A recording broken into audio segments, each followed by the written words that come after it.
Hey guys, how we doing? Welcome to another MLS Updater with me, Mike Rice. Today we're going to be discussing the notable debuts little north of the border, up in Toronto, as Bob Bradley's side get a real turning point win at home against Charlotte FC. So, Insigne and Bernardeschi get their starts in MLS, and Toronto FC fans will be delighted with what they saw, and the rest of the league will be a little nervous. Insigne got himself an assist. Bernardeschi went one better with a goal and an assist. The two Italians played the first half, and their movement was incredible. Neither just stuck to one side. Bernardeschi roamed. Insigne came inside.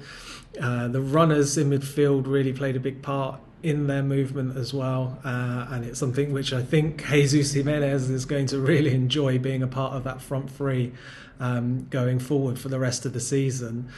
Now, it wasn't just about the Italians. I think what's important to really reflect on is the fact that how good some of these goals were. The Osorio goal, as comical as it may have been, the finish, the build-up play was incredible from almost back down in the right-back spot.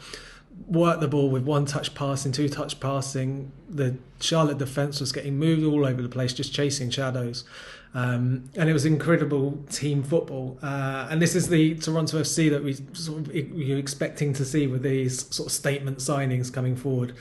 The addition of Marc-Anthony Kaye in the middle, those three together, Osorio, Bradley and Kaye, are providing a really strong central midfield there to support the front three as well as protect the defence. Defence has been an issue. Adding these two DP wingers forwards are going to continue to get you goals. They're going to continue to make things very difficult for defences throughout MLS. But that defence needed help. And I know it seems that midfield three seemed a little bit more composed together. They seem a little bit more organised and maybe weren't tested as much. That's something we need to really think about. Charlotte FC were incredibly poor, especially in the first half, defensive wise, but also in going forward. So we'll have to see as Toronto FC go on and play some possibly stronger sides and come up against a bigger threat, how they'll be able to continue to protect that defence. But it was another good game from the midfield there.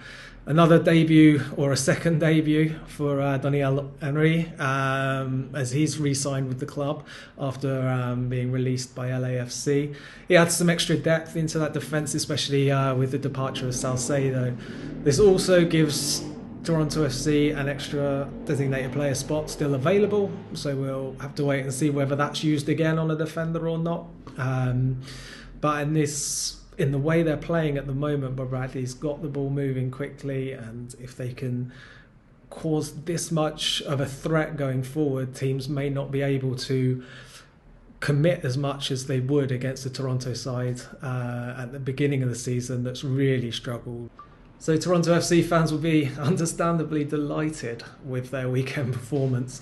And Bob Bradley's side are now making that was a real turning point win for them, I think. Being able to absolutely destroy a Charlotte FC, who were poor, but they are up just one place outside the playoffs at the moment. And that shows just how tight and compact the Eastern Conference is. Toronto down in 13th, just above DC United, but 6 points off of Cincinnati in 7th, 8 points off of Orlando City up in 5th. So there's so much to play for amongst those group of teams in the middle there, chasing those top four. And we'll have to see what happens going forward. But if Bob Bradley's side continue attacking in this way, then they're going to be very difficult opponents for anyone they come to face in MLS. And if they can, we'll have to see what they do with their DP spot as well. If they want to shore up that defence even further, then we could be seeing a side really take a big change from how their early season form has gone, and really put in some emphasis on going as far as they can towards MLS Cup.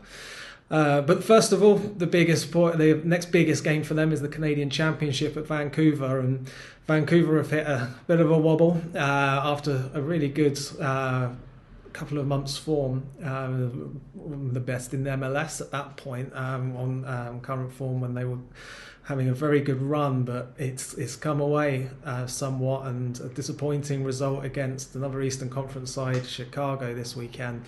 So this is going to put Toronto in good spirits, coming in with some great morale going into this game, and they look to be possibly considered favourites for the Canadian Championship. And we'll have to see how they get on with that. But that's one for us to enjoy tomorrow. Thanks very much for listening, guys. Another MLS Updater. Please subscribe, and you can find me at MikeRice1983 on Twitter. Look forward to speaking again soon.